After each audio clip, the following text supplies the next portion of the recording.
So what's the solution? So how do we get there? Well, here's the thing. We got to recognize that wealth is intergenerationally created. Most people who get rich don't get rich in a lifetime. Oprah, that's once in a while.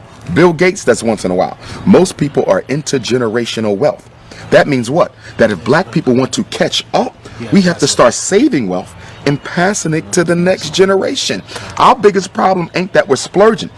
Is that every time we splurge, we're stealing from our descendants. You're giving them no inheritance to get started with.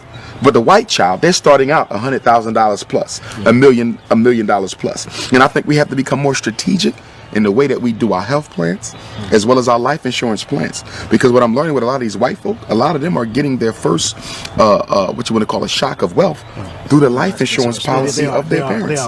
We talk about that too. Yeah, so life insurance policy. Yeah, so there's so many different strategies towards wealth that we're not even thinking about because black people, our selfishness, it's also based on our, what you want to call it, emergency consciousness, survival instinct. We're only worrying about our life. We do not think about those who come after us. Now, you got to realize now, when we got out of slavery, white folks been already building wealth for a couple centuries. Right. We started behind the 8 ball. Okay? So you got to play catch up. How do you catch up with somebody who's 100 yards in front of you? You have to run faster than they are. That means we have to sacrifice our spending habits more than everyone else in order to catch up. How does a people who are at the bottom waste money more than people who are at the top? So not only are you not catching up, you're not even thinking about trying to catch up.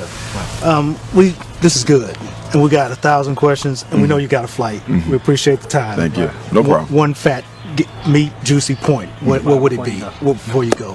I would say that we have to build our own schools.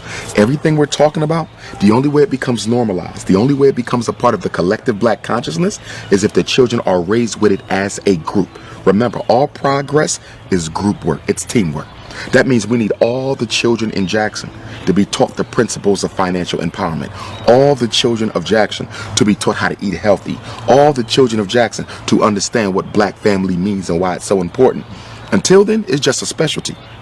As we spoke earlier, diet being a specialty, wealth is a specialty. Think about it. If you're black and you're in the know about money and the laws of finance, you are a specialty.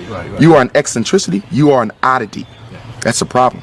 Because for white people, gaining wealth is a regular part of their everyday conversation. Even poor white people are regularly talking about wealth. Black people don't discuss wealth at all. We have to move it from the marginalized status it has and make it a mainstream topic of conversation. Is there an answer? I know you can't just drop a 2-second answer. No. Here's what I would say with the unity. Again, unity has to be incorporated into the collective consciousness, which means children have to be socialized to unite with one another. Remember, our kids are socialized to disunite. As a principal, right? I've had first graders, 6 and 7, talking about how black your skin is, how cheap your clothes is, how nappy your hair. You're 6. This your first year in school. How do you know all this? The parents. We are teaching our kids to be Negroes. So the only way you're going to undo that is to teach them to be Africans, which is why I want my school to be residential. Because I know sending them back to the same house that created the illness after school is going to undo everything I do from 8 to 3. You got the kids for 16 hours. I got them for 8. I can't win. Because the brain is the creature of repetition. Whoever gets to this the most will rule it. What did Adolf Hitler say? Come up with a lie, keep on telling the lie, be consistent with it. It ain't got to be the truth. But the brain cannot resist the temptation to believe something that is regularly presented before it. Repetition wins. We give our kids the white folks for the first 18 years of their life, then we want to remake them into Africans for the rest of their life. That's ridiculous. The formidable years of conditioning is birth to 12. The formidable years of conditioning is birth to 12. We give that to white people. And then when they turn 21, they already have habituated. They already have a personality. They already got hard habits. And now we want to re-Africanize them. Who does that? What people have ever gotten free, giving the best years of their children to their oppressor, the manipulator?